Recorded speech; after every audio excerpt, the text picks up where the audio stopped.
ദൈവനാമത്തിന് മഹത്വം ഉണ്ടാകുമാറാകട്ടെ. ഇന്നുവരെ ജീവിപ്പാൻ ദൈവം തന്ന ഉപകാരങ്ങളെ ഓർത്ത് സ്തോത്രം ചെയ്യാം. ഞാൻ കുര്യൻ എം ചാക്കോ. ചില നാളുകൾക്ക് മുമ്പ് ഒരു സ്ത്രീ അവരുടെ ഭർത്താവും ഒരുമിച്ച് ഡോക്ടറെ സമീപിച്ചു. ആ സ്ത്രീയുടെ ദേഹമെല്ലാം ചൊറിഞ്ഞു തടിച്ച് ചുവന്നിരിക്കുന്നു.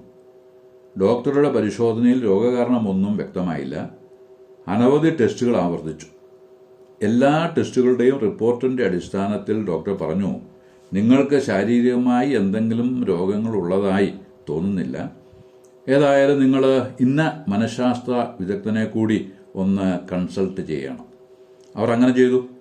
അദ്ദേഹം ആ സ്ത്രീയുടെ ജീവിതകഥ സൂക്ഷ്മമായി പഠിക്കുവാൻ ശ്രമിച്ചു.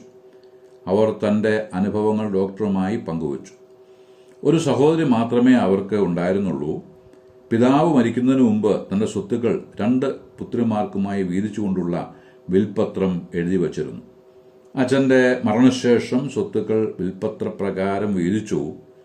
എനിക്ക് കിട്ടിയ ഭാഗത്തേക്കാൾ നല്ലതും വീട് നിൽക്കുന്നതുമായ ഭാഗം അനുജത്തിക്കായിരുന്നു. ഡോക്ടറോട് വിവരം പറയുമ്പോൾ തന്നെ അനിയത്തിയോടുള്ള കടുത്ത വിരോധം ആ സ്ത്രീയുടെ വാക്കുകളിൽ ഉണ്ടായിരുന്നു. സഹോദരിയെ അങ്ങേയറ്റം വെറുക്കുന്നതായി ഡോക്ടർക്ക് മനസ്സിലായി. കയ്പ് നിറഞ്ഞ ആ വിദ്വേഷം നാൾക്കുനാൾ വർദ്ധിച്ച് അവരുടെ മനസ്സിനെ മാന്തി കീറിക്കൊണ്ടിരുന്നു. ആ ഡോക്ടർ രോഗകാരണം കണ്ടുപിടിച്ചു. ആ സ്ത്രീയുടെ മനസ്സിനെ മാന്തി കീറുന്ന വിദ്വേഷമാണ് ശരീരത്തിൽ ചുവന്ന നിറത്തിലുള്ള ചൊറിഞ്ഞ തടിപ്പായി വെളിപ്പെടുന്നത് എന്ന് അദ്ദേഹം മനസ്സിലാക്കി. ഡോക്ടർ പല സിറ്റിങ്ങിലൂടെ അവരുമായി ഇടപെട്ടു, സംസാരിച്ചു. ഒരു പരിധിവരെ രോഗശമനം വരുത്തി. ചിലർ പറയുന്നത് കേട്ടിട്ടുണ്ട്, മറ്റെന്ത് വേണമെങ്കിലും ചെയ്യാം, അവനോട് രമ്യപ്പെടാനോ അവനെ സ്നേഹിക്കുവാനോ എനിക്ക് കഴിയില്ല എന്ന്. ഇങ്ങനെയുള്ളവർ ഒരു കാര്യം ഓർത്തിരിക്കണം, മനുഷ്യബന്ധങ്ങൾ ശരിയാക്കാതെ ഡോക്ടർമാരെയോ ദൈവത്തെയോ സമീപിക്കുന്നത് കൊണ്ട് പ്രയോജനമില്ല എന്ന്. ദൈവത്തിന്റെ മുമ്പിൽ വഴിപാടർപ്പിക്കുവാൻ ചെല്ലുമ്പോൾ നിന്റെ സഹോദരനുമായി എന്തെങ്കിലും വിരോധമായി ഉണ്ട് എന്ന് ഓർമ്മ വന്നാൽ വഴിപാട് അവിടെ വച്ചിട്ട് പോയി സഹോദരനോട് നിരന്നുകൊള്ളുക എന്ന് കർത്താവ് മത്തായി സുവിശേഷം 5:24 പറഞ്ഞിട്ടുള്ളത് മറന്നു പോകരുത്. മനുഷ്യബന്ധങ്ങൾ ശരിപ്പെടാതെ ദൈവസന്നിധിയിൽ പോയി സമയം ചെലവഴിക്കുന്നത് അർത്ഥശൂന്യമാണ്. ദൈവശബ്ദം കേൾപ്പാനോ സമാധാന മാർഗം കണ്ടെത്തി അതിലൂടെ സഞ്ചരിക്കുവാനോ മനുഷ്യർക്ക് താല്പര്യമില്ല. മനോഹരമായി ബൈൻഡ് ചെയ്ത് സൂക്ഷിക്കുന്ന ബൈബിളും മറ്റ് അനവധി പുസ്തകങ്ങളും വീടിന്റെ അലങ്കാര വസ്തുക്കളായി അവശേഷിച്ചിരിക്കുകയാണ്. കൺവെൻഷനുകളിലും പള്ളികളിലും പ്രസംഗങ്ങൾ മുറ പോലെ നടക്കുന്നുണ്ട്. പക്ഷേ അവ നമ്മുടെ കാതുകളിലേക്ക് കടന്നു ചെന്ന് വിശ്വാസമായി പരിണമിക്കുന്നില്ല. ജീവനുണ്ടെങ്കിലും മരിച്ചുകൊണ്ടിരിക്കുന്ന ഒരു സ്ഥിതിവിശേഷമാണ് പലരുടെയും ജീവിതത്തിലുള്ളത്. കണ്ണുണ്ടെങ്കിലും കാണാത്തവരുണ്ട്, ചെവിയുണ്ടെങ്കിലും കേൾക്കാത്തവരുമുണ്ട്. ജീവനുണ്ട് എന്ന് പേരുണ്ടെങ്കിലും മരിച്ചുകൊണ്ടിരിക്കുന്നവർ അനവധിയുമാണ്. വെളിപ്പാട് പുസ്തകം 3:1 സർദീസിലെ സഭയെക്കുറിച്ച് പറയുന്നതും ഇപ്രകാരം തന്നെയാണ്. ഈ കൂട്ടർ ഈ കാലത്ത് വർദ്ധിച്ച് വരികയുമാണ്. ധന്യനായിരിക്കുന്ന പൗലോസ് റോമായിൽ എത്തിയ ശേഷം തനിക്ക് കാവലായ പടയാളിയോട് കൂടെ വേറിട്ട് പാർപ്പാൻ തനിക്ക് അനുവാദം കിട്ടിയതായും തുടർന്ന് യഹൂദന്മാരിൽ പ്രധാനികളായവരെ വിളിച്ച് അവരോട് പറഞ്ഞതും പ്രവൃത്തിയുടെ പുസ്തകം 28:16 മുതൽ വിവരിക്കുന്നുണ്ട്.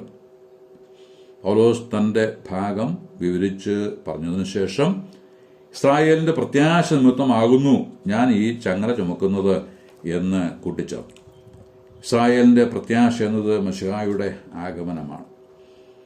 യഹൂദന്മാരുടെ പ്രമാണികൾ പറഞ്ഞത് തങ്ങൾക്ക് പൗലോസിനെപ്പറ്റി എന്തെങ്കിലും കത്ത് യഹൂദന്മാരിൽ നിന്ന് ലഭിക്കുകയോ ആരെങ്കിലും തന്നെക്കുറിച്ച് വിരോധമായി സംസാരിക്കുകയോ ചെയ്തിട്ടില്ല.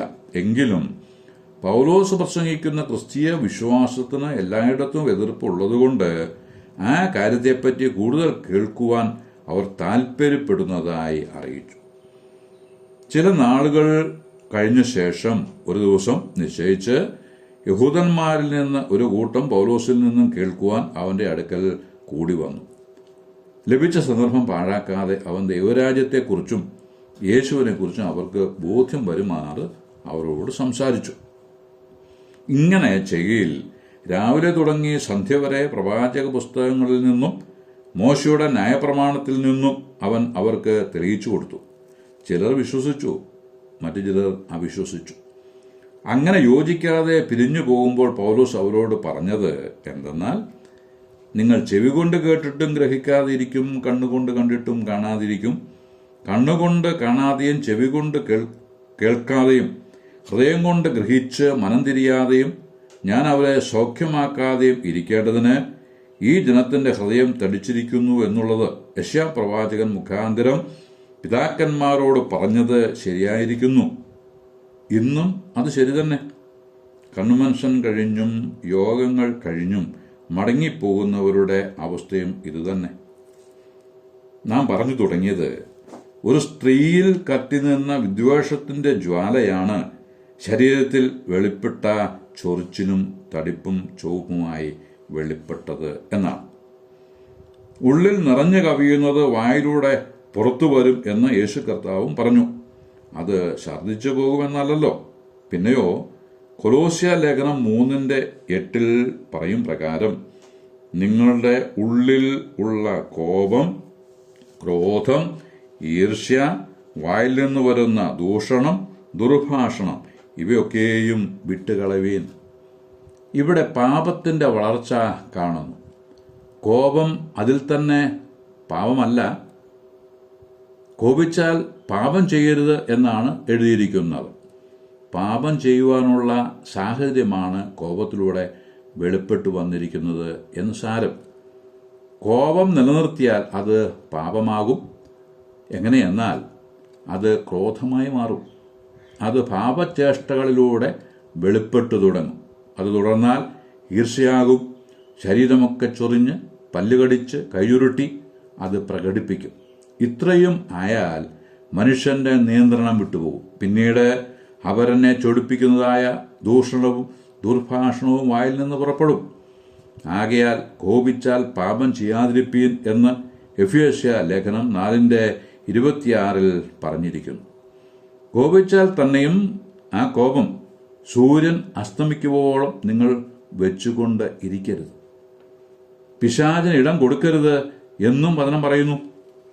എല്ലാ കയ്പും കോപവും ക്രോധവും കൂറ്റാരവും ദൂഷണവും സകല ദുർഗുണവുമായി നമ്മെ വിട്ട് ഒഴിഞ്ഞുപോയാൽ മനസ്സുഖവും ശരീരസുഖവും ലഭിക്കും. അങ്ങനെ വന്നാൽ ദൈവം തന്നിരിക്കുന്ന ആയുസ് മുഴുവനും ദേഹബലത്തോടും ദൈവകൃപയോടും കൂടെ ജീവിച്ചിരുന്ന് നല്ലത് കാണുവാൻ കണ്ണിന് കാഴ്ചയും ലഭിക്കും. അതിന് സർവശക്തൻ ഏവരെയും സഹായിക്കട്ടെ എന്ന് ആശംസിച്ച് പ്രാർത്ഥിച്ച് വാക്കുകൾക്ക് പൂർണ്ണവിരാമം കുറിക്കുന്നു. ദൈവനാമം മഹത്വപ്പെടുമാറാകട്ടെ.